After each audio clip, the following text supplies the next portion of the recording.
এবার আমাদের আলোচনা, রিজিক কি আমাদের হাতে? রিজিক যদি আমাদের হাতে না হয় তাহলে আমরা কি ঘরে বসে থাকব? এই দুইটা প্রশ্নের উত্তর এই পর্বে আলোচনা করব। রিজিক যদি আমাদের হাতে হতো, একটা উদাহরণ দেখেন। একজন মানুষ যার একটা টাকাও নাই, সে কুরবানির দিনে গোশত খেতে পায়।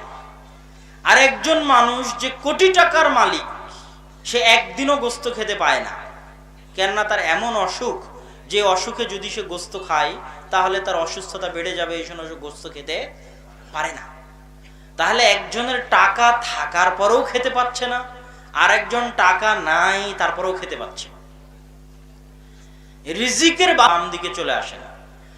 তো রিজিক মানুষের হাতে নয়, তার জ্বলন্ত প্রমাণ মানুষ তার নিজের জীবনে বহুভাবে পেতে পারে। তার কয়েকটা আয়াত এবং কয়েকটা হাদিস আপনাদের সামনে পড়ি।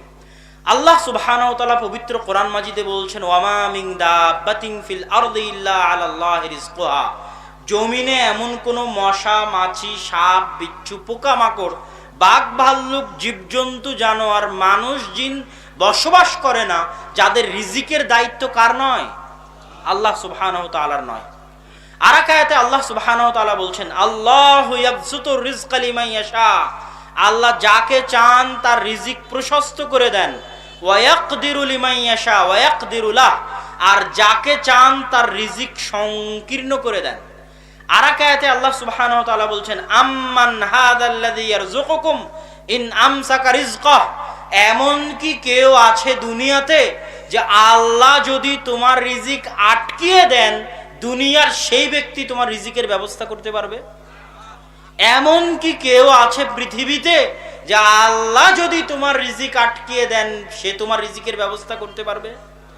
এই যে সূরায় আল্লাহ এই কথা বলেছেন, ওই সূরাতে আল্লাহ আরেকটা চ্যালেঞ্জ করেছেন, এমন কি কেউ আছে পৃথিবীতে আল্লাহ যদি মাটির নিচের পানিকে উধাও করে দেন, এমন জায়গায় নিয়ে চলে যান যেখান থেকে মানুষ আনতে পারবে না, তো পৃথিবীতে কেউ কি আছে যে মাটির নিচ থেকে পানি দিতে পারবে?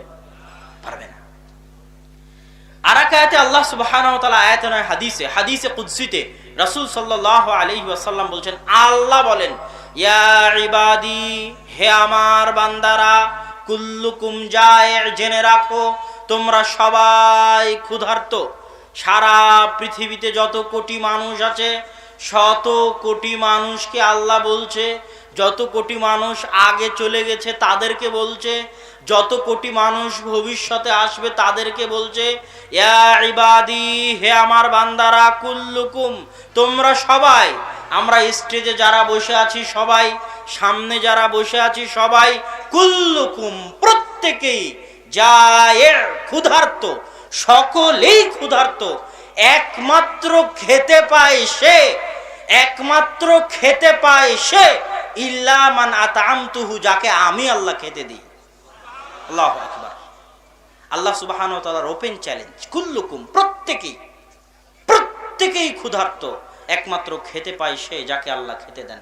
ফাস্তাতইমুনি, অতএব দুনিয়ার মানুষ, অতএব দুনিয়ার মানুষ খেতে চাও, খাদ্য চাও, রিজিক চাও, আমি আল্লাহ আমার কাছে, উতইমুকুম, আমি তোমাদেরকে খেতে দেব। আল্লাহু আকবার। তাহলে খাদ্য রুজি কার কাছে চাইতে হবে? আল্লাহ সুবহানাহু ওয়া তাআলার নিকটে।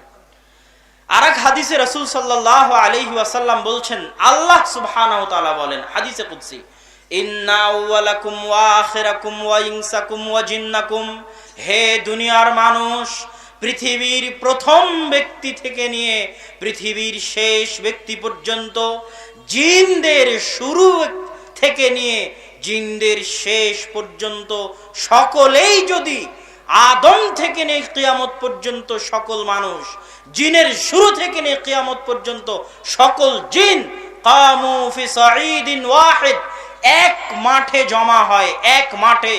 আজ যেমন এক মাঠে আপনারা হাজারো মানুষ জমা হয়েছেন, এরকম এক মাঠে আল্লাহ বলছেন আদম থেকে নিয়ে কিয়ামত পর্যন্ত সব মানুষ জমা হলো, জিনের শুরু থেকে নিয়ে শেষ পর্যন্ত সব জিন জমা হলো।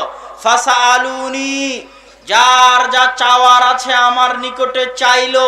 কে কোটি টাকার মালিক হতে চায়? চায়। কে কত বিঘা সম্পত্তির মালিক হতে চায় ফাআতাইতু কুল্লা ইনসানিন মাসআলাতা, আমি আল্লাহ একবারে এক বৈঠকে একই সাথে একই মজলিসে আদম থেকে নিয়ে কিয়ামত পর্যন্ত সকল মানুষ সকল জিনের চাওয়া একবারে যে যা চাইলো সব দিয়ে দিলাম একবারে। মা নাকাসা যালিকা মিম্মা ইনদি, একবারে দেওয়ার পরেও আমি আল্লাহ আমার নিকটে যা আছে তার থেকে ততটুকুও কমতি হবে না, ততটুকুও কমতি হবে না। সারা পৃথিবীর সকল মানুষকে সকল জিনকে আদম থেকে নিয়ে কিয়ামত পর্যন্ত একই মাঠে যে যা চাইলো তাকে একবারে তাই দিয়ে দিলাম। তারপরেও আমি আল্লাহ আমার নিকটে যা আছে তাকে অতটুকুও কমতি হবে না। একটা সুই সমুদ্র ডুবানোর করে ফেলেন তাহলে মরার আগে খেতে পারবেন না, আর যদি আগে কম ভক্ষণ করে থাকেন তো মরার আগে বেশি খাবেন। কিন্তু রিজিক রেখে আপনি দুনিয়া থেকে যাবেন না। আপনার মৃত্যু আপনাকে যেভাবে অনুসন্ধান করে আপনার রিজিক আপনাকে সেভাবে অনুসন্ধান করবে।